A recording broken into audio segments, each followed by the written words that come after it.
Matchweek 32 and 33 in the books. It started off with Arsenal sadness. It ends with Arsenal sadness. Still atop the league. For how much longer, though? A draw at home to Southampton. A loss at the Etihad. Rest of the week filled with Newcastle's success. A draw between United and Tottenham. We'll cover everything that was for match week 32 and 33, including a lot of shake-up near the bottom. Is Bournemouth safe, Sam? We will find out. This is the Premiership Perusal Podcast. Manchester City are still alive here.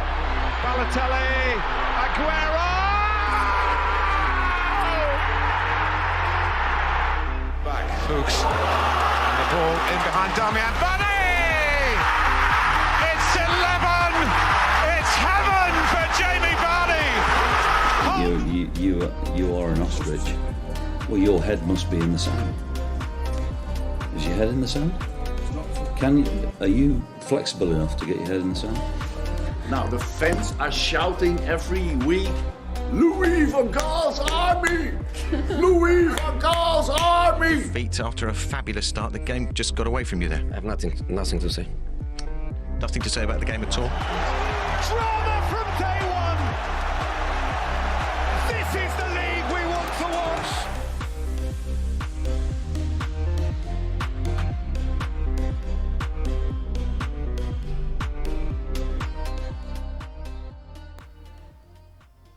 Ladies and gentlemen, we have arrived.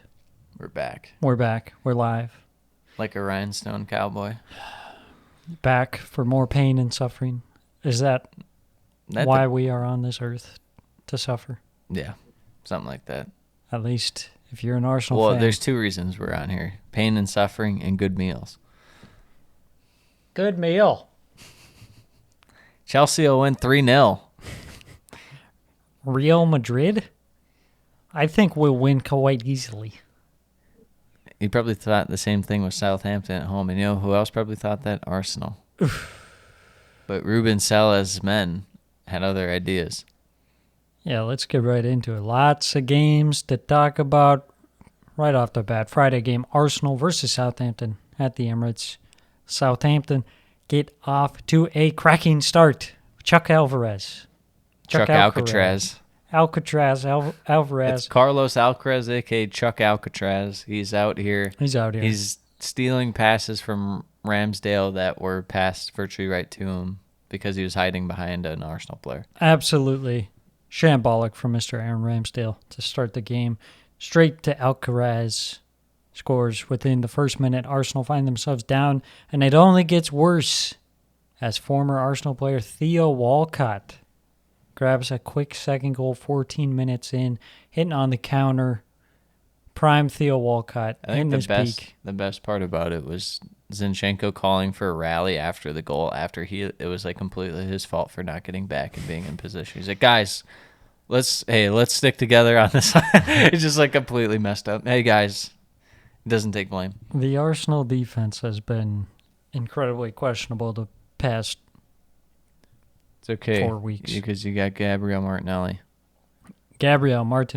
Pulling one back 6 minutes later, 20 minutes in, giving Arsenal a bit of a lifeline. They pushed for his second goal, the equalizer before halftime. Nearly got it, had a couple chances just before halftime, but unable to get that second goal. Second half, Southampton fully parking the bus. Yep, as they should. As they should. Arsenal pushing to get the equalizer. But it's Southampton who added the lead. But it's Southampton to add a third goal. Jaleta Sarr. Well, head on from Bella-Kotchap. The center back duo dunking on Arsenal out here. Arsenal from set pieces, just absolutely shambolic.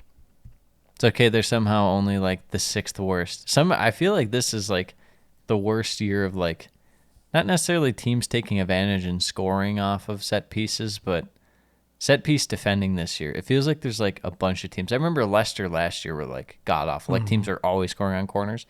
it feels like there's teams not quite as bad as that, but like in that ballpark, and there's just like 4 of them or 3 of them at a given time. I'm looking at you, Bournemouth. They might be the Leicester of Yeah. this year. Arsenal push back. They try to grab a goal. They do eventually get one 88 minutes in. Odegaard to pull one back to make it 3-2. And then at that point is the comeback on. And it is. Saka in the 90th minute grabs a late equalizer. And that's where it finishes 3-3. 2 big points dropped for Arsenal to last place Southampton. Both teams walk away feeling disappointed with the result. Yep. A point for Southampton really does nothing. Point for Arsenal. It's not good enough at this stage.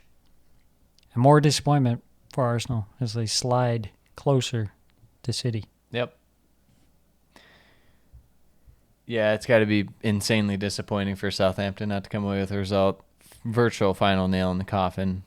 Could have maybe stuck your arm out the wooden coffin door had you perhaps won that game, but no more. Yeah, I would have given them a slight bit of lifeline. hope. Give them the Tim Sherwood pulse, Yeah. dare I say. Moving on to the Saturday games. First one up, we got Fulham versus Leeds. Getting right into it. Pretty even from both sides in the first half. Not a whole lot of action. Early chance. Meslier makes a save. Free kick headed on by Tosin. Just offside on that one. And then Mark Roca forcing Bernd Leno into a stop from free kick. First effort on target for Leeds. 17 minutes in. Both sides, the rest of the first half, really struggled to create many chances. Neither team really taking a hold of the game. Goes into halftime, 0-0. Second half, 58 minutes in. Willian makes a bolting run down the left-hand side, puts it across, and just out of reach of Meslier, falls to Wilson, hammers bar down from close range, break the deadlock. Harry Wilson getting in some decent form here towards the end of the season. Yeah, I mean, that's kind of been the story with Fulham the whole year in terms of kind of just like patching together runs of form. Obviously, to start as Mitrovic, and it was like, ooh, Mitrovic. And then like people kept kind of coasting off that, but it was really like Pereira had his moments. Willian, Salamor, what's his name? Manor Solomon. Now we're getting some Harry Wilson, maybe some Dan James form. Ooh. yes. Bring on Dan James. Couple chances for both sides. Somerville nearly sneaking in a shot at the near post from a corner. And then Pereira has a free kick smack off the crossbar and out. Second goal of the game comes to Fulham. They hit on the break. Meslier struggles with another cross from Anthony Robinson on the left. And it falls to Pereira for the tap in to go 2-0. Leeds starting to get some chances, but it's a little too late at that point. Bamford pulls one back with a weird little poke after Fulham failed to clear their lines from a corner. That's how it finishes 2-1. Fulham, solid victory. Leeds, disappointing performance out of them. Yeah, with more to play for than Fulham. Yeah, not quite to good say enough. the least. Moving on to the next game. Brentford Villa, fantastic game. This one, potentially,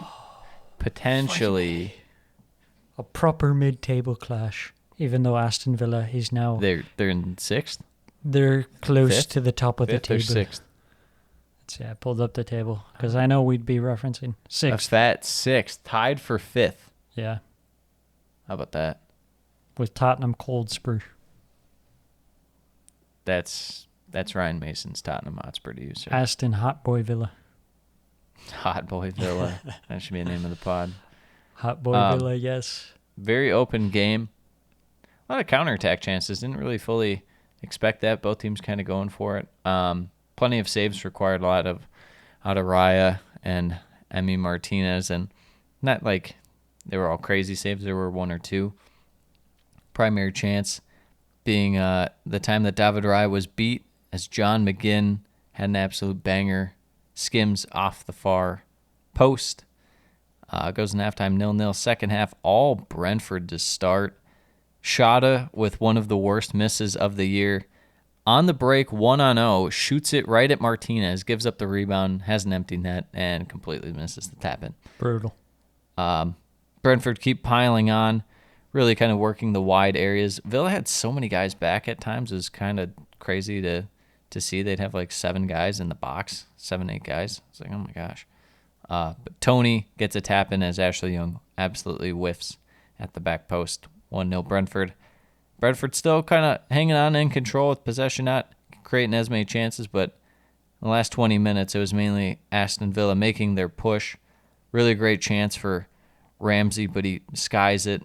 Not skies it's a bit harsh, but he put it high and wide. But it's Douglas Luiz who converts his chance. Little passing sequence, little scramble, sorts his feet, slots it. It's one of those where there's the keep, and then there's like 2 guys on the line, and somehow it just makes its way through. Finishes 1-1. Fantastic game. Kind of showed me that Brentford are not fully out of form yet, because Villa have been killing it. It was not one of those where it's a drop-off game from Villa either. Villa were still playing well. There was one or two moments in the first half where Villa were a bit sloppy playing out of the back, but it wasn't too bad. All right, on to the next match. Crystal Palace versus Everton. Game of the week here. I'm going to go with no. Fat 0-0. I think we can finally announce that Roy Hodgson's Crystal Palace, they're back, baby. They've arrived they are with back. this game. They have arrived. Sir Roy Hodgson. Yeah, this game was actually incredibly boring, to be honest. No shit. It actually started off not bad, had some good energy, had Selhurst rocking. I was going to say, I mean, it's bound to be good energy at first, for, whether it's Goodison or, Selhurst, but Yeah. there's only so much fans can do to keep the atmosphere alive. Yeah, Everton really struggled to get on the ball. Palace possessing the ball well, but not really doing much with it. Really the only chance of the first half came after Iwobi sliced a volley, nearly finds the back of net. Great save from Sam Johnston. Goes into halftime, 0-0. Second half, a couple chances out of both sides. 57 minutes in, Eze gets in behind, chips Pickford nicely, but was offside by quite a bit there. Then Calvert-Lewin puts a shot just wide after a brilliant turn to create space. Handled the ball really well on that one. Another chance for Eze, this time from the edge of the box. Pickford gets a hand to it to make the stop. And then Ayew in the 80th minute, racing past Holgate, brings him down for a second yellow card for Holgate. That's a red card. See you later. Oh, man. I was thinking about Everton lately and how we felt so good about them once they got Dyche. I truly am going to be semi-shocked that they're going to go down. I get their quality isn't great, but it's still Dyche in a relegation battle. I'd back him over virtually anyone. It's very odd that Everton just don't... It's something with the attack. They just don't have any options other than, like, McNeil. Yeah. And Damari Gray every once in a while. Yeah, Calvert-Lewin has looked decent since coming back, but a lot of the time he's just kind of stuck up there on an island. Yeah, there's no service because they don't have anyone in the center of the pitch that's creative. Because Wobie's kind of more side to side, can play a little forward.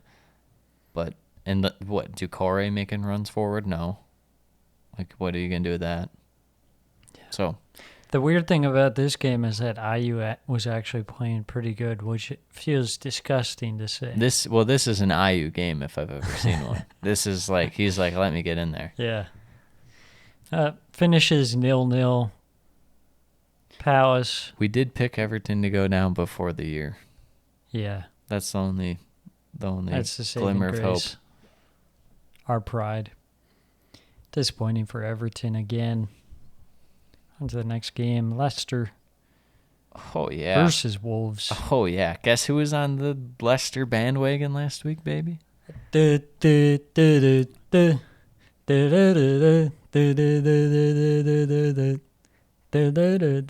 Wow. All right. It's probably not Leicester. even the range. That was good. Close That enough. was a banger. Leicester looking pretty well early on, counterattacking very well. They were kind of catching Wolves out, especially in that transition play. Able to just go straight through the middle of the field against Wolves for that matter. Very surprising. But Wolves getting possession, kind of leading to some chances. Then they turn over Leicester in that defensive third. Able to kind of have a little run up. Cunha slots it at the far post, 1-0, and you're thinking, oh man, Leicester, their defensive woes. This is Here we going go again on my own. Going down The play with relegation road. Carrow Road. Yep, there it is. Something like that. Leicester, Sending Dean Smith back to Carrow Road. but Leicester get a counterattack and they break through. Vardy drawing a pen, completely mistimed by Jose Sa. I don't know what he's doing. Also great that, this was the other Wolves game, but I'm just going to bring it up now. The announcer calling him Andre Sa was great. Iheanacho scores. I was surprised they had him take the pen, but Yeah, with Vardy on the field. yeah. Goes in halftime 1-0. Second half, Leicester look a whole lot better. Definitely just holding possession, able to control the middle of the field. Wolves probably had the best chance early on in the second half as Ruben Neves puts a free kick just high. But then Leicester grabbed the lead. I say all the time their wide players can't play defense. They're wingbacks. But they can attack. Christensen to Castagna connection. The cutback pass at top of the box slots it 2-1. Just how you draw it up. Wing back to wing back. That's some Antonio Conte. He says, I want to coach Leicester City. I like the way they play the football. At Tottenham Hotspur, no, they cannot play. What is this Thank club? you for the season. This club has no pride. What they win? 20 year. We maybe 7, 8, 9. Wolves push for a second towards the end. That was brilliant. Couple- That's going to be a YouTube short. Yeah, a couple decent chances, but nothing too great. Leicester get a win. The Dean Smith era has Underway. officially begun. Why'd they start against Man City? They threw the... Shit, there's a spider on the wall. Yeah, it's okay. I eat those for breakfast. 2-1. Massive win for Leicester. Wolves, a bit disappointing, given the fact Leicester haven't looked that great, given the fact you've been playing a little better, but sneaky. I've been looking at Wolves. All their wins under Lopetegui and stuff, they're coming at home. It's not like they're much better on the road. They're playing a lot better at the Molineux, which, I mean, that's something at least. They're giving Forest a run for their money for best home team of the shitters. But Yeah. all right. Moving on. Moving on. What do we got Speaking next? of Forest, Liverpool Who concedes 2 to Forest on the road? versus Forest. Yeah. Very strange game. Very strange game. Getting into it, as you might expect, one-way traffic through the first 20 minutes and really mostly throughout the first half. Liverpool just absolutely dominating, as you would expect. Forest on the road, shambolic football club. A couple chances. Navas denying Van Dijk from the header from a set piece. A lot of chances from set pieces in this one. Goals coming from set pieces. Very strange. Liverpool in form as far as their set piece ability. We'll get to their midweek game, but they look sharp against West Ham as far as their set piece abilities. Yeah, and then a chance for Gordy Gakpo cleared off the line by Nico Williams. What about that? Chance for Diogo Jota from the header. It goes just wide, and then another chance from a set piece from Liverpool. You could tell they were knocking at the door, but goes into halftime 0-0. Forest will feel pretty good going in without conceding throughout that first half, but just on the other side of halftime, Liverpool opened the scoring. Jota with pretty much a just trash crap goal from the corner, bundles it in after Fabinho's initial header. Forrest actually had a chance right after that Gibbs White unleashes a nice volley, forcing Allison to palm it away. And then a few minutes later, Forrest grabbed a shock equalizer. This time from a long throw-in. In your notes, you put a long throw up. That sounds like... Well, they did throw it up the field. Well, it's throw up. It was a big, long It was throw a long up. throw up the field. Long vomit. Some good link-up play from Gibbs White ends up with Nico Williams scoring. The revenge game that we never took into account. The revenge game does not celebrate. Mad respect to Anfield for that, man. Where's the David Luiz, against Chelsea, just knee slide into the cop? Pulling at the Forest badge on his kid. That would have been so good. That'd be amazing. Especially since it's Nico Williams. Yeah. who didn't play that much for Liverpool. But it doesn't last very long as Liverpool regain the lead. Another set-piece goal. Some shocking defense from Forest. Sees Jota score his second of the day from a wide-open volley. Way too easy for Liverpool. Jota nearly scoring a hat-trick in the 65th minute. And then Forest managed to equalize again. Another long throw comes from Niakate. Ends with Gibbs White scoring with a tidy finish. But again, they let it slip. Just 3 minutes later, Liverpool score from yet another set piece. This time Salah getting on the end. Mo Salah. A couple of chances to grab the third equalizer of the game from Awoniyi, who is kind of bad. I'll say it. He's kind of bad. Yeah. He gets into good spots, but his finishing is really rough. He had some really bad ones earlier And then this year, and now he's been hurt ever since then. Brennan Johnson has a golden opportunity, gets in behind, but his chip hits off the bar and out. Ugh. Big relief for Liverpool. They hang on 3-2 to pick up all 3 points. Really should have won that game a lot more comfortably than they did. Yeah. Well, there's Liverpool for you. Never make it easy. But I must say, the pitch was dry. The pitch is dry. How else do you explain us not wiping the floor with, how do you say, Nottingham Forest? Pitch was dry. The pitch was dry. I like my Conte better. You can stick with Klopp. Didi Hamann. Didi Hamann. What a terrific sauce. All right, Bournemouth and West Ham. Bournemouth's a terrific source for learning how to not play defense on set pieces. We instantly start off with a corner goal, and then we immediately get a second off a back post header by West Ham. Bournemouth, it's one thing to just not be good in the air. It's another thing to just give up just literal tap-ins from not partially not moving with people, but also just not being in the right spots. Bournemouth just caught out, and the game is virtually over from there. But Bournemouth kind of playing into West Ham's hands. Got a few chances, but nothing crazy. Just right at Fabianski.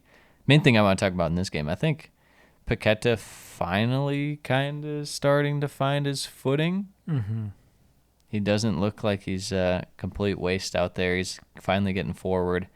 I think I didn't know what to make of him when he came in. I think he's going to be one of those guys who's an 8, but is a little more attack-minded. Yeah.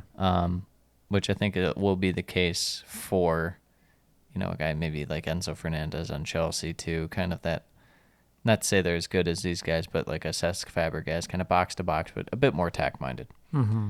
And then Declan Rice, future Arsenal, United, Chelsea player, Declan Rice, blast Get him one the off triple a corner. kit. It felt like one of those where it just gets blocked, and you're like, oh man, that feels bad for the defender, but it sailed right over him, and it's just an absolute rip from edge of the 6-yard box, kind of. And if the game wasn't over before that, it sure was over then, but West Ham were just able to get wide and do whatever they wanted. Bournemouth were yeah, you just do that. Just send crosses in. It's like, okay. That's probably not a good idea when you're getting demolished on crosses, but Goes in halftime 3-0. Second half, West Ham continued dominance. The main highlight in the second half, obviously going to be the Fornals scorpion kick. Absolute filth. Right on Neto's head. Sam was laughing. Sam was doing the Fortnite L dance to Mr. Neto. Yeah. Time waste that. Last 20 minutes, Bournemouth threw together a few chances, but it was not. It was just worthless. A little too late at that point. Yes. Finishes 4-0. Look, when you look at everyone on the score sheet. Antonio, Paqueta, Rice, Fornals, Cresswell, Shufal, Susek, Bowen. That's 8 guys that all had a goal contribution. That's pretty rough. That's like... And about 6 of those shouldn't be anywhere near the goal. That's what Sam would call the benchwarmers beef stew right there. West Ham gave Bournemouth the beef stew in that game. That is a rough one. Good thing I sold my Bournemouth stock. Yeah. And then I immediately bought it back before Southampton didn't tell anyone. Well, speaking of selling stocks. Stonks. Tottenham Hotspur, they're a strong sell. I think it must be said. I think I'm buying them. I'm actually buying them from Daniel Levy is what's going to happen. I mean, this was an unprecedented game. I don't know what else there was to say. Actually insane. Newcastle goal inside 1 minute. Murphy taps it in from the Joelinton forced rebound. Then immediately after, about from the first minute to like the 5th minute, long over the top ball to Joelinton, dribbles the keep, goes 2-0. Tottenham just put themselves in this spot by turning it over in midfield constantly. And Sam's, I'm sorry to give up on your guy, but Højbjerg, I think he stinks. 3-0. Murphy blasts one in off the turnover. Tottenham finally get a little something back in the game, kind of get some action, get a quick attack going. But the Kane first-time shot from the edge of the box was wide and terrible. And then we just simply have no one back for Tottenham on the far side of the field. And Joe Willock, while it was a good pass, he also had the entire field to play it into. But still, an absolutely fantastic pass by Willock to dime up Isak for 4-0. And then when you think, surely it can't get worse than that. 1 minute later, 5-0 at the 20th minute. Sam, I tell you, Isak, he's got it going right now. What is worse, being 3-0 down within 10 minutes or 5-0 down within 20 minutes? 5-0 down within 20s. I don't know. Both of them are just they're both bad, but embarrassing. 5 is... Because sometimes you'll give up 3 and then the team lets off or something. 5 is like the team probably still let off yet. It was there. The sub at the 23rd minute for Davison Sanchez was a big Keck moment right there. If I've ever seen that, that was so great. Man. We need to slow down the bleeding. Davison Sanchez, come on in. Game kind of slowed down. Tottenham, still turning it over. Willock with a good chance, but skied it. Goes in halftime, 5-0. Second half, Forster subbed on at half as Hugo Lloris was hurt. He was hurt. Not just his Mentally. emotions, Kane makes it 1-5. Some good passing out wide, and Kane just ran right at Fabian Schär, slots it far post. Then Newcastle respond with a deflected Schoss, which is almost headed home, and you're like, oh my gosh. Tottenham just can't do anything right this game. And then that comes to fruition as a deflection falls for Callum Wilson. And he slots it to make it 6-1. And I will be quite frank, after that, I stopped watching. I couldn't even, as a man who hates Tottenham, I couldn't even subject myself to that anymore. I don't know why Tottenham tries to play Pop Sarr in big games. I think he's pretty good. And, I think there's a lot of just good not players. have him play ever again. Well, he It's gave very away questionable. he gave away that penalty against Southampton, and if there's ever any question beforehand that he should never play, I That's think true. at that moment, blowing a game against Yes. Southampton, you probably would just be like, actually, no, we're good. You can take a seat. We'll loan you out next year or something. Instead, they're like, how about you play against Newcastle at St. James? And he's like, I got you. They played him in the North London Derby, too, and it was just like, why? Where'd this come from? You're just going to throw him in there? I mean, this guy's going to get destroyed, and he did get destroyed. He got destroyed in this one. Brutal. I think they're going with the Lewis Hall at Chelsea with Tuchel and Potter technique. They're like, how about we play this guy? How about we meme this random guy into existence? And it's like, that doesn't work. You memed him into non-existence. Yeah, he's no longer You a just man. ended that man's career. I'm about to end this man's whole career. All right. Matchweek into 33, baby. The midweek gamery doos. First up, Wolves versus Crystal Palace. Oh, yeah. What did I tell you about Wolves at home, baby? They They're can't clicking. be stopped. Yeah, forcing an own goal from Anderson. Wolves, a lot of good pressure early on, good passing. It feels like Wolves, the way they always talk about how Villa has to score right away, I feel like that's the case with Wolves. Like, if they're going to ever score, they have to score, like, within 20 minutes.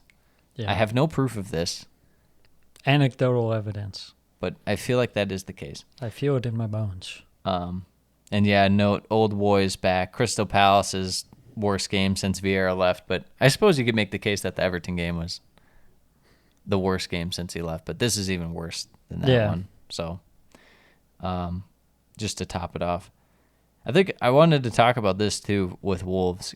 Dawson has been like an amazing signing for them. It was like the most random signing. Like, why would you sign this guy who's seemingly washed? But He's been good for him. It's like a little refresher for him. Get him out of West Yeah. Ham. West Ham's defense looked a slight bit better without him. yeah, I don't know. I It's thought- kind of a win-win. I thought he was washed, but Yeah, I did too. I think was we all proved did. wrong.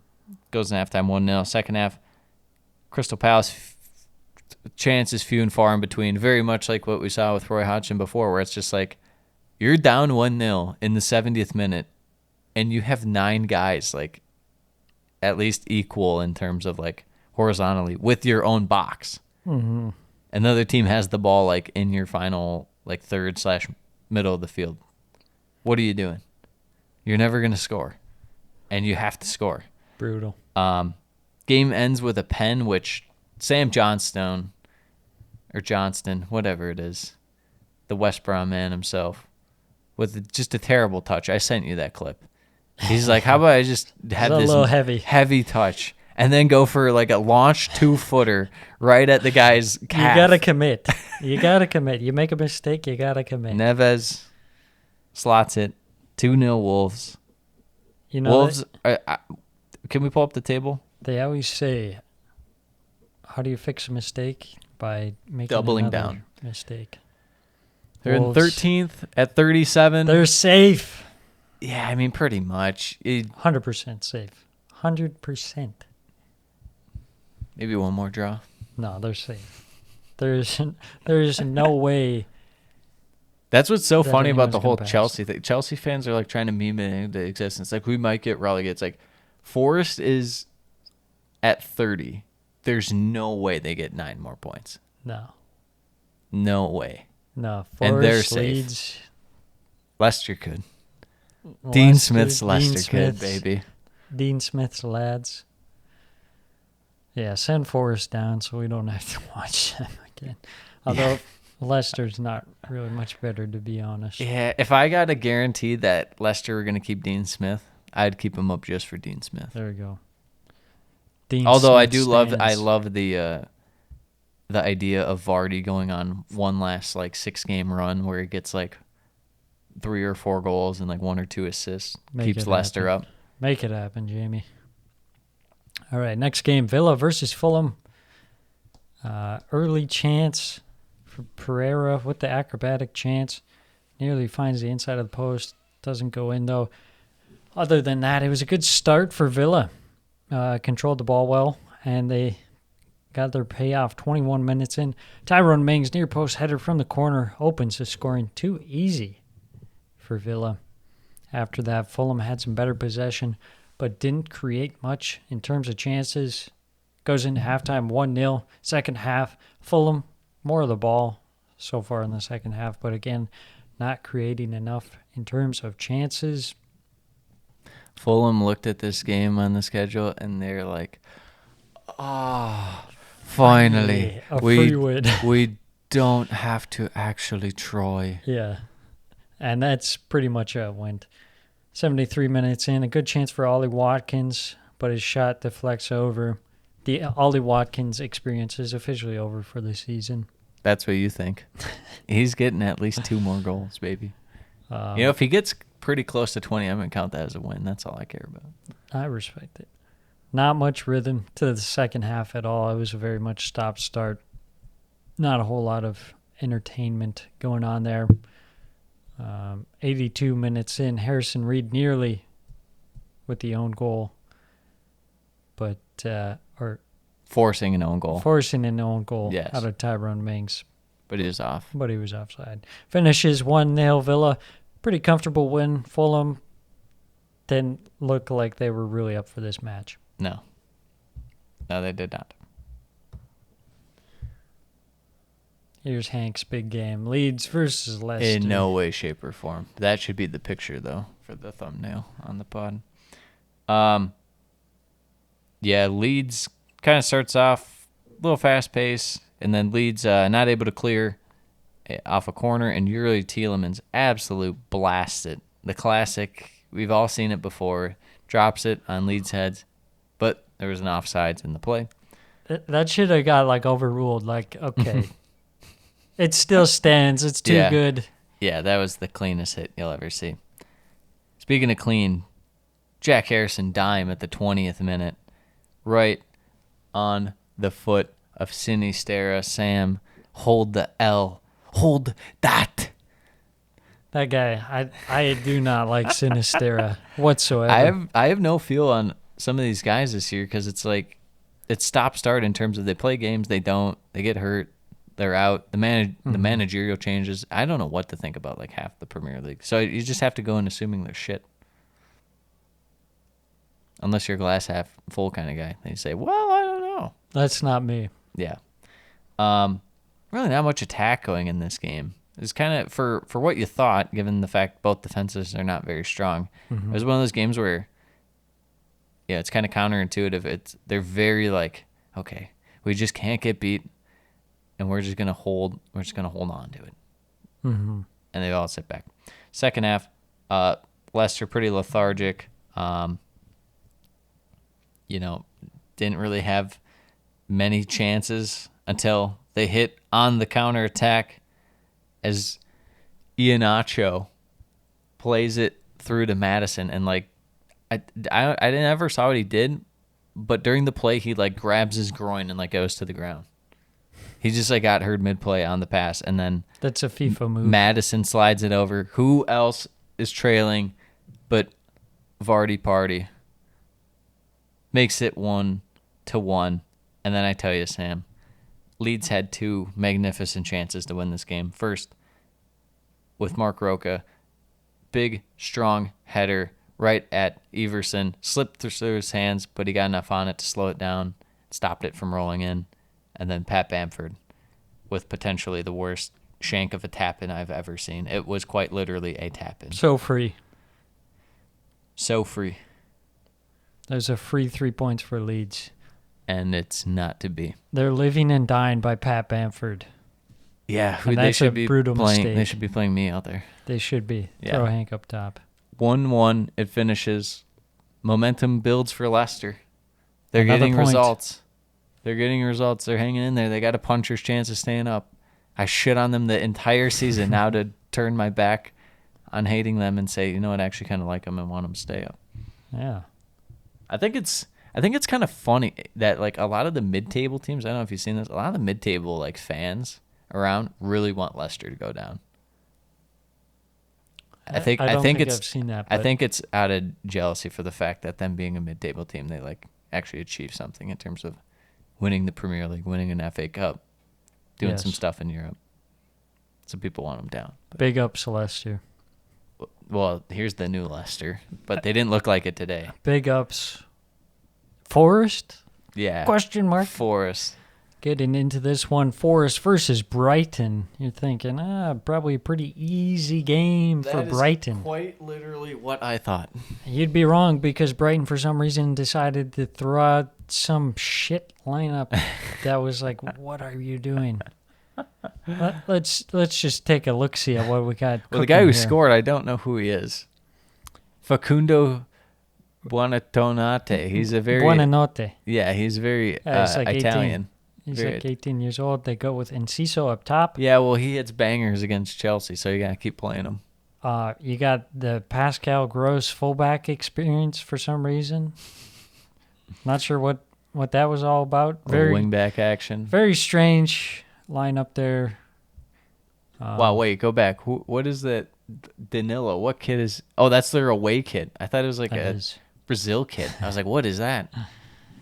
Monstrosity I've never seen before. Oh, it's Forrest terrible away kid. This one got off to a feisty start. Early scuffle. Buonanotte goes down softly in the box. Gibbs White just yanks him up by the shirt. That's a proper Scuffle English football. ensues. Forrest actually looked pretty good starting off. Getting the ball into the box. Brighton defense looking shaky. 9 minutes in, Estupiñán makes a terrible mistake as he thinks he has all the time in the world. And then Nico Williams takes the ball off him and is fouled by Estupiñán for the penalty. Shambolic. It was terrible how bad this was. He just stood in the box like looking for someone to pass to. Gave up the ball. Gave away a penalty. But Jason Steele, the man of steel, someone photoshopped that. Nope. No need. Comes up with a massive save on Brennan Johnson. But you know what? Forrest, they keep pushing. Danilo sends a volley just wide as Forrest pour on the pressure. Probably his best game so far. He was looking very good out there, Danilo. Well, you've always been a big Danilo guy. Absolutely. Always rated him. Yep. Navas comes up with a good save on Enciso from close range. And then the momentum kind of switched a little bit more to Brighton. Brennan Johnson had a good chance on the counter, though. Of course, you know, when Brennan Johnson gets through on goal, that means that he's absolutely not going to score. Yes. And he didn't. Lewis Dunk, good tackle to put him off. Or Top 5 defender in Europe, just kind of put an arm in the back and according to Mr. Dejerbe. did enough. And then 38 minutes in, Solly March has a shot from the edge of the box, saved. Rebound falls straight to Buonanotte for the tap in. Brighton take the lead. Disappointing for Forrest after a good start, but they grab the equalizer just before halftime. Renan Lodi makes a run down the left-hand side, puts a cross in, gets deflected, and it beats Steele at the near post for the equalizer. There's something about Forrest and, like, there's no flow to their games in terms of, like, if the other team scores, you would think that they just get, like, deflated or something. They're just there's a certain bit of randomness to their team. They're just, like, too stupid to, like, make any sense of. It's just not possible. Yes. Goes into halftime, 1-1. Second half, huge chance for Brighton on the break. Matoma puts a shot just wide. You expect better from him in that position. Dr. Dribbles. Dr. Dribbles. Dr. Dribbers. And then 10 minutes later, Danilo wins the ball back in midfield and takes it down to the Brighton end with a strong run to score. It was just Yeah, that was nuts. magnificent to hold off the defenders, to win the ball. The shot was fantastic. Overall, just an excellent play from Danilo on that one. Chance for Gibbs White as he puts the curler high and wide.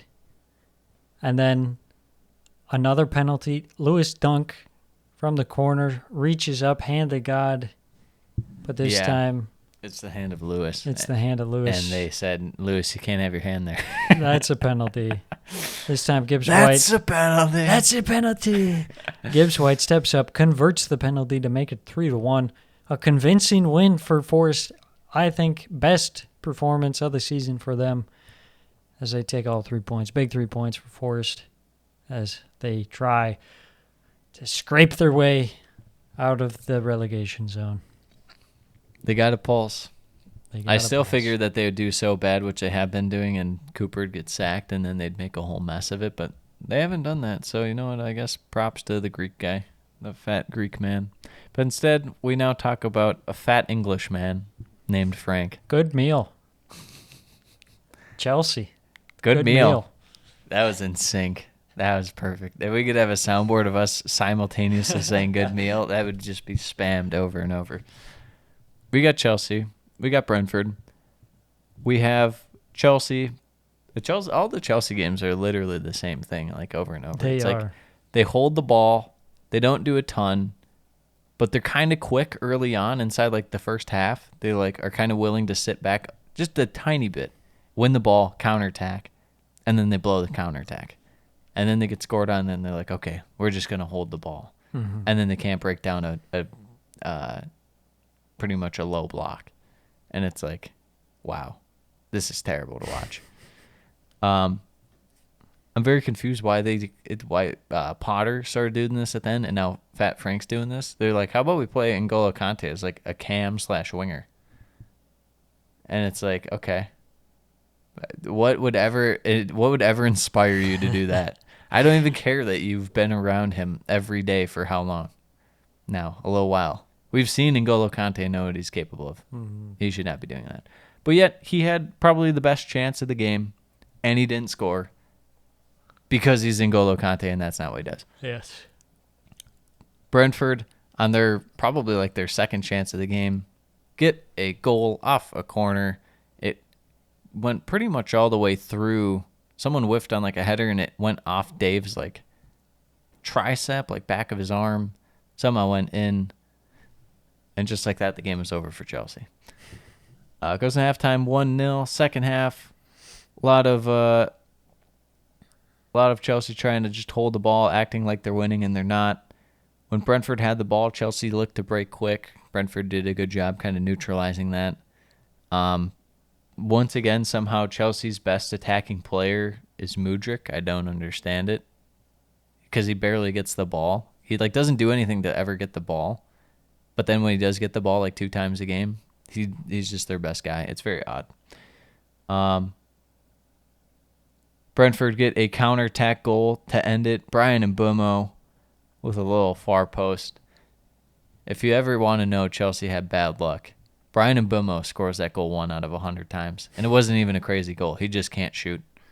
Not to mention assist from Shandon Baptiste. Yeah. On the head. Yeah. It's like Charity FC strikes again. Yeah, these crap guys look at Chelsea and they say, good meal. Good meal. That's what it's insane. Feast. It's like if we make a basketball reference, it's not like every team's like 7th or 8th guy always pops off against the Timberwolves. That's truly what it is. That is true. Charity FC of the NBA. Yeah. It's like, how about this guy just goes nuts? Finishes 2-0. Chelsea. How was Raya man of the match? No one, to be fair, no one should have won man of the match. That was a terrible game. Hiring Maurizio Pochettino. Hanks. Not fully official, but yes. Hanks on the moon. I said it a while back when a lot of Chelsea fans were Enrique or Nagelsmann, and I was like, wait, why don't we want Pochettino? And I see a lot of people being very skeptical of it just because it's Chelsea and Bowley and stuff. I actually feel good about it. I felt good about this whole time. The whole idea of he couldn't break down a low block with PSG and Chelsea struggle to break down a low block, so it won't work. I think maybe the slightest bit of truth to that, but at the same time, it's undeniable to refute his success at Tottenham and what he did with that Tin Pot Club and the fact that he brought them to a Champions League final. Yeah. Okay. Great at youth development. That kind of seems what they want to do at Chelsea right now is develop a bit younger guys and sign them to 9-year contracts. So, in limited budget, which Chelsea blown their wad of cash, so to speak, you would think. So he's going to kind of be stuck for the most part. Maybe they add 1 or 2 more big names in the summer, but not much. It's more offloading at this point. But I don't know. I feel like it makes sense. What do you think? Yeah, I always thought he was He was amazing He at was Southampton. He's the catalyst for kind of turning them into what they became for a while. Yeah, And then Sam's other favorite manager, Ronald Koeman, kind of began the downfall.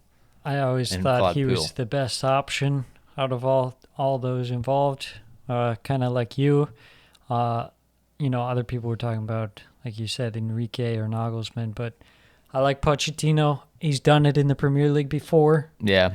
He knows what to expect of the Premier League. I think, hopefully he'll bring a little bit of a culture shift to Chelsea too. I think they're in need of that. To me, it feels like the most safe bet. I felt like Nagelsmann could have been an absolute home run, but also at a time of uncertainty, you kind of already played your home run card with Graham Potter. Yeah. In terms of making the jump. It's not much different than Graham Potter. Yeah, the only thing is completely different play style. Definitely more attack-minded, which is kind of what you'd like. Yeah. They're willing to kind of get the guys to run around. I think it would have worked with Nagelsmann for a bit. Enrique, I couldn't see. I think that would have just been bad. Yeah. I don't think the personnel you have matches anything what he wants. You would have been buying Alvaro Morata back. Or Fernan Torres. And the whole talking about Poch not being able to break down a low block. It's like I've seen Spain 1 out of 4 games have the ball for 85% possession and it's just passing sideways. Yeah. So I don't want to hear it. I like the hiring. Agreed. Moving on. Game. West Ham versus Liverpool. This game, whole lot of Liverpool holding the ball, couple chances early for them out of nowhere. West Ham said, "How about we just spring a counter?" And Lucas Paqueta, He's hot. a little blast, Super hot. edge Paqueta. with blast from the edge of the box, beats Alisson. West Ham 1-0 up. I wasn't watching this game live, but I was checking the score. I was like, "Oh, okay, that's a bit odd. Not what I expected." Liverpool doing what they do, kind of hold the ball, kind of get back into it. Little quick play. Cody Gakpo, Sam's guy. You kind of like Cody Gakpo. Cody Gakpo. He's better than I thought he'd be. He's not bad. I didn't think he'd be bad. I just thought he'd be kind of like a decent guy, a slightly below Jota tier kind of guy, slightly below what Firmino used to be kind of guy, and maybe he is just that. But right now he's been playing really well. I think he came in at a good time where people just stopped having any expectations for Liverpool, so he could True. just play and Yeah. it doesn't matter. And he started slow, to be fair, Yeah. but he's definitely picked it up. As the half went on, chances for Liverpool, but nothing comes to fruition. 1-1 in the half. Second half, Liverpool get their goal. They almost scored right before it off a set piece, and then this one, West Ham's defending. A total free header from Matip. Just walks in the 6-yard box, heads it home. Game ends 2-1. Pretty solid performance out of Liverpool. They really suffocated in terms of possession, really kind of killed the game, not even allowing West Ham to really counterattack all that much, which, that's good because Liverpool's defense is stinky. Yeah. And West Ham have been playing a little better, but this is what it is. Yeah, Liverpool picking up some decent form to end the season here. 3 wins in a row. Moving on up, 7th place at the moment. Next match. The big one, Manchester City versus Arsenal at the Etihad.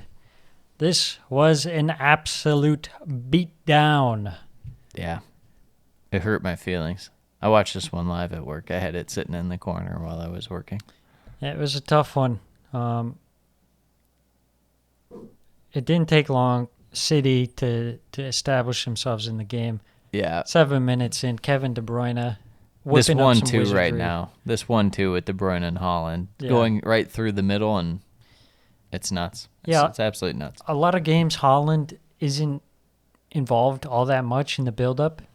This he has game, been he lately, was. yeah. Well, even last week, Yeah. they've really been featuring him, whether it's hold-up play and stuff. And that's why the whole notion of I'm not going to go with the full monologue that I did a while back, but the whole, Erling Haaland doesn't touch the ball much. He's not very valuable. They actually look better with Julian Alvarez. Anyone who says that should dip their head in a toilet and flush. It's insane how much this guy means to his team, how good he is, how fast he is, how strong he is, the mentality he brings. It's insane. And De Bruyne, for whatever reason, always pops off against Arsenal in big games. I wouldn't say De Bruyne is a big game player, but against Arsenal, for whatever reason, always shows up. Well, let me tell you, it helps when Arsenal decides to play a suicidal high line. Yeah. When they have zero confidence whatsoever, looking like they could get scored on at literally any moment. Well, yeah. The game. I don't remember who it was, if it's Holding or someone, but the ball is clearly going to be to Haaland on this goal when he's running up to it in midfield. And rather than drop back, he makes a break. And it's like, you're going to be late, man. Yeah. You're going to be so late. It's like a baseball player, like swinging at a pitch that's already in the catcher's mitt, like it's just bad. Bad decision. Yeah, it was terrible tactics. I think it has to be said. Arsenal's passing in this game was also awful. Yeah, they only really had the one chance in the first half through Partey, who puts it high. Yeah. Other than that, Man City didn't have, amazing chances. The one that stands out is the Ramsdale huge save on Haaland, Yeah. which was an insane dribble move by Haaland, and the save by Ramsdale was, no one will mention it, but that's one of the saves of the year. Yeah, he was definitely keeping Arsenal in the game more than they should have, to be honest, the way their defense was playing. And the midfield was non-existent. Partey and Xhaka. The problem with Arteta this season has been his determination to play the same guys. Thomas Partey played absolutely god-awful the past couple of games. I was hoping that Jorginho would start. Xhaka hasn't looked good since the first half of the season. Yeah, I think it's one of those things where the 3 draws you might say, like, oh, well, they didn't perform that bad, but they didn't perform that great. I think even though you've coasted this point with this lineup, there probably should have been tactical changes. Yeah, 100%. But that's what it is. The fact that Leo Trossard hasn't started. And he's like your third best player. Yeah, he needs to be starting. I get that Jesus has come in and he scored some goals, but I mean, you can't have Trossard on the bench. No, that's silly. John Stones gets a second goal before halftime. Weird the VAR review and then all the angles and stuff. A lot of controversy about this one. Yeah. Goes in halftime 2-0. Goes into halftime 2-0. 54 minutes in, Kevin De Bruyne gets his second and just says, good night, Arsenal. Hello, title. Yeah. 2 hands firmly grasping on it.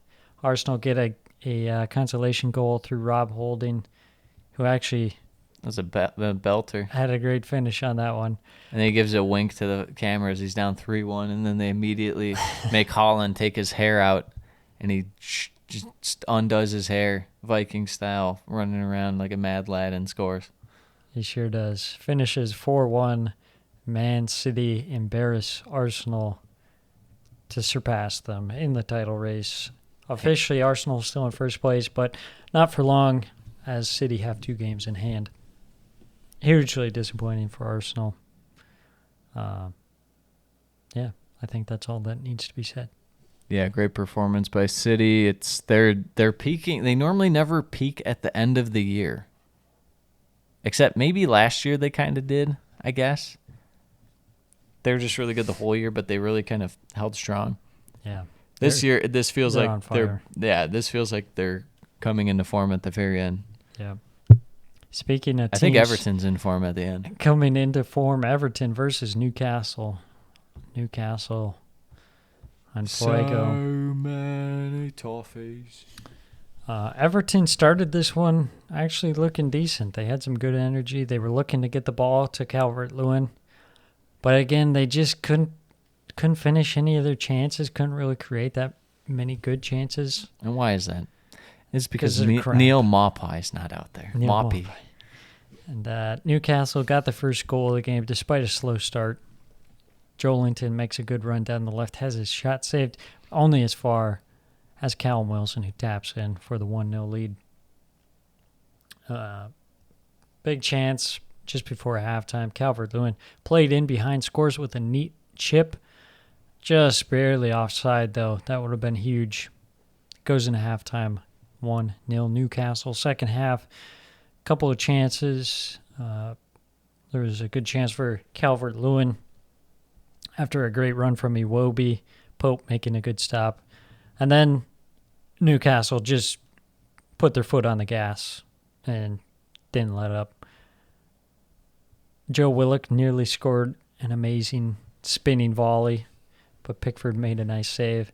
And then 2 minutes later, Willock making a run to the end line, crosses back to Joelinton for the free header, taps it in for 2-0. 3 minutes later, Callum Wilson just curls one in top right corner. It's crazy when Newcastle can't score, and you're like, how are they not scoring? Yeah. And then they get games like this, and they're like, oh my God, they're scoring every chance. Everton's defense looked absolutely shambolic, if you can believe that. Mr. Sean Dyche came on after the game and said Michael Keane had a good game. I'm not kidding you. This affinity for Michael Keane is disgusting. It makes me want them to get relegated because Connor Cody is like 10 times the player that Michael Keane is. You looked at me like I wouldn't believe you or something, and you weren't preaching to the choir. I know you know. You looked at me I and know you're like, you know. And you're like, listen here. Listen here, Hank. Let me tell you about Michael Keane. Actually, He's Michael Keane the last 2 games played not completely terrible, so he's actually pretty good. Actually, he scored the 1 goal where he ran up the field and just kicked the ball into the net. You don't understand. Advanced metrics show that Michael Keane is actually the better defender than Connor Cody. Connor Cody, people say he's a leader, but he's not a leader. Look at where Everton are. No one cares about intangibles. It's all about the numbers and the data. Everton get a late consolation goal from a corner where McNeil scored directly. Weird How goal. about that? Yeah, but then, of we have course, Isak with the dirty little drag. I don't think people were talking about how bad that defense was, though, on the Isak goal. So bad. Or assist, rather. The defense on these last 3 goals was just ridiculously horrible. It's kind of was the end of the year with Fat Frank, too, last year. It was like they gave up. It wasn't even like they're trying. They absolutely gave up. It was shocking.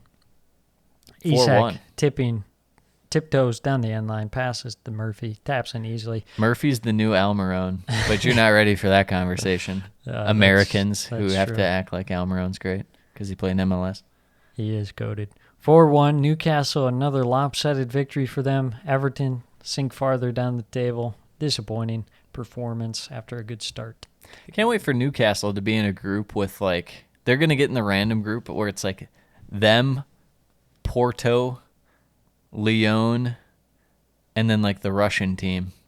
That'll be their Champions League group when they get top 4. Lech Poznan. Yeah, they get the one crap random Russia Vortex team. Yeah. Bournemouth, Southampton. You can skip this game. This is a I'll give you this. Massive relegation battle. Southampton versus Bournemouth at St. Mary's. Into the game. I forgot this game happened. Yeah, so did everyone. Charlie Adams' brother. Sorry to distract you from your notes. Yeah, this one was a pretty crap game. It was raining very hard through most of it, so of course that's going to adds impact to the it. quality. Southampton, couple chances early on. What else is new? Walcott, first chance, saved comfortably, and then a chance for Adam Armstrong. Hits the post from close range. Bournemouth's defense looking a little shaky. Yeah, what else is new? Yeah. 18 minutes in, Bournemouth scored through Vigna off the rebound of Solanke, but Solanke was offside, disallowed goal. Neither side imposing themselves on the game. Goes to halftime, 0-0. Second half, Tavernier.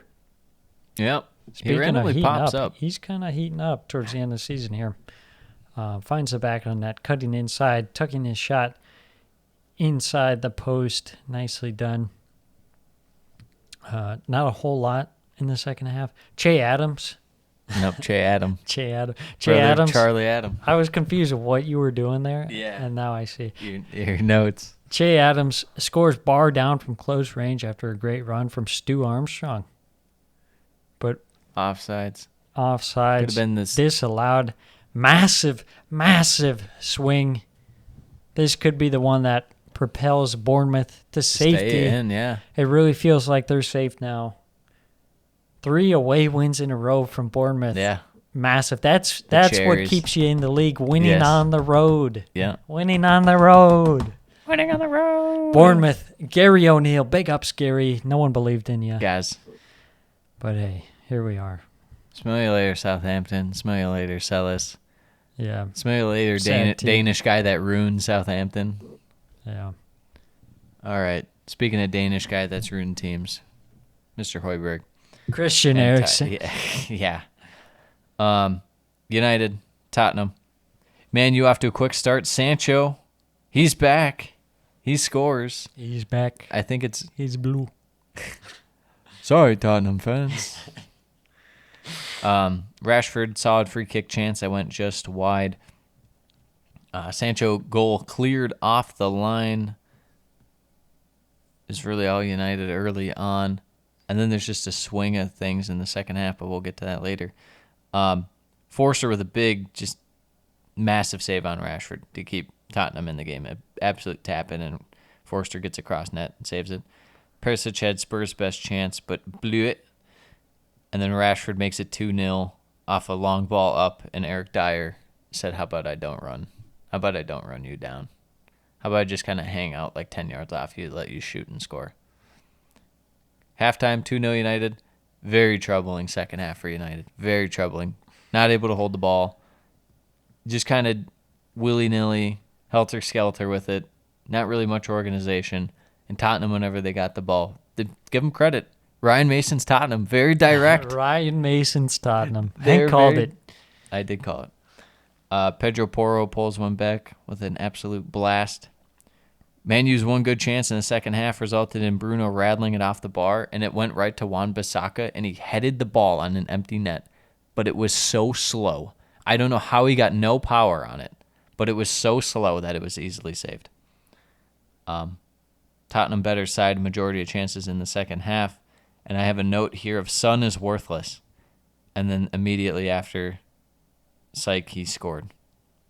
As he The fluffed, duality of man. he fluffed one of the easiest chances imaginable and then proceeded to, I mean, the other chance was easy too, but he actually scored this one. Makes it 2-2. Game ends 2-2. Ten Hag's men in the mud. That's a rough one for Tottenham, especially for United. United. Yeah. Especially the way that Tottenham have been playing. Yes. To let them come back. Doesn't matter that it's at Tottenham Hotspur Stadium. It matters that you blew it. All right. So we got about a match week and a half coming up here. Do we? What does it look like? We have Saturday, Sunday, Monday, Tuesday, Wednesday, Thursday. What the hell is this it's schedule? very strange. Brutal. All right. Let's go to the top. Let's start off, baby. All right, Saturday. We got the three-piecer. Wow. This selection of games, it's not that bad. It could be worse. Palace, West Ham, Selhurst Park. I'll be honest. I think West Ham. Yeah, I think I'm favoring West Ham in I'm this thinking one. West Ham 2-0. I'm saying West Ham 1-0. Okay. Brentford, Forest. What are you looking at in this one? Well, the G-Tech. You know, Forest had arguably their best game of the season, last game. And that's where they let you down out of nowhere for no reason. And that was also at home, so you can't buy too much into that. Brentford, I think They've they'll been win playing this a little one. better. 2-1. I'm going to go 1-0 Brentford. Or no, 2-0 Brentford, rather. Brighton, Wolves at the Amex Stadium. I think this is a pristine opportunity for Brighton to rebound off the new signing of £30 million man, Joao Pedro. Well, it depends on what kind of lineup they decide to roll with. If they throw Buenanote After and seeing these Enciso. stats about Wolves and how they can only win at home, I think they're Nottingham Forest Junior. So Yes. I'm going to say Amex. Brighton, they're still in the race for European spots. They'll figure it out. I'm going to go with a 1-0 victory. I'm going to say 2-0 Brighton. Okay. Bournemouth Leeds, Vitality Stadium. Bournemouth, they're road killers, but they got to go home. Leeds, I don't know what they are. They're killers of not putting games away somehow. Yeah, they're just not very good. They're not killers. I would think that this one would be one that's kind of, open, but then again, Leeds just had that with Leicester, and then it wasn't open. So I'll go with a 1-1 draw. I don't feel good. I was going to say 1-1 draw as well. Fulham, Man City, Craven Cottage. Can Fulham help Arsenal out by carrying? Probably not. No, absolutely not. Probably not. This should be a pretty easy victory. I'm going to say 2-0 City. I'm going to say 3-0. United, Villa, Old Trafford. Villa's hopping. This is a good game. United, we're playing This is a but good now- meal. That's what I say. I'm going to go with a draw here. I think I'll go 1-1. I'm going to go 2-2. Okay. Another 2-2 draw for United. Newcastle, Southampton, St. James. The way Newcastle are playing. This could be a 9-0. Nope. I'm going to say 9-0. 9-0. I'm going to say 9-0. Yeah. I'm going to say 5-0. Wow. This is where Southampton win for no reason. Liverpool, Tottenham. What a weird game. What a crap game. Yeah. This is one where Tottenham always kind of hang around for whatever reason. Anfield, they don't play that bad there. I'm going to go 2-1 Liverpool. Salah brace action. I'm going to say a 2-2 on this one as well. A draw. Leicester, Everton. Gross. Gross. This is a big one. Big one at the bottom. You know it's Dean. It's Dean time, baby. It's Dean time. It's Dean time. Let's feast. Let's feast, Kings. Kings at the KP. 3-1 Leicester. 3-1 Leicester. Okay, I'm gonna say a grind out 1-0 Leicester. Okay. Arsenal, Chelsea at the Emirates. Can Arsenal be fully undone by Fat Frank's men? No. I don't think it's possible for Chelsea to score a goal. I'm gonna go. Well, I don't know. Chelsea might do. Remember what West Brom did to Chelsea a few years back, where West Brom were terrible and then they won like 5-1 for no reason. Yeah, I they think just that could popped happen off. in this. Mateus Pereira. Yeah. I'm gonna say Arsenal 3-0. I'll say They're gonna get revenge, beat up. I'll say 2-1 because Arsenal's defense cannot keep a clean sheet. You just said how it's not possible for Chelsea to Yeah, score. but it's equally not possible for Arsenal to keep a clean sheet. No, it's not equal. It is equal. Have you seen Chelsea the defense? have 1 goal in 9 games. It was a Conor Gallagher deflection. Chelsea have 1 goal in 5 games, 9 games, whatever. Arsenal haven't kept a clean sheet against some of the most shite teams in the league. I blame Ramsdale. I think Wednesday. the whole defense is brutal. It is brutal right now, to say the least. Liverpool, Fulham. This has to be a win for Liverpool. Yeah, it should be If you're pretty gonna- comfortable. 2-0. I'll say 1-0. City. Actually, I'm going to go 2-1 Liverpool. City, West Ham at the Etihad. This is always West an easy Ham, game for City. Hanging around. They're hanging around. They're not playing that bad. They're not playing that great. But they're hanging around.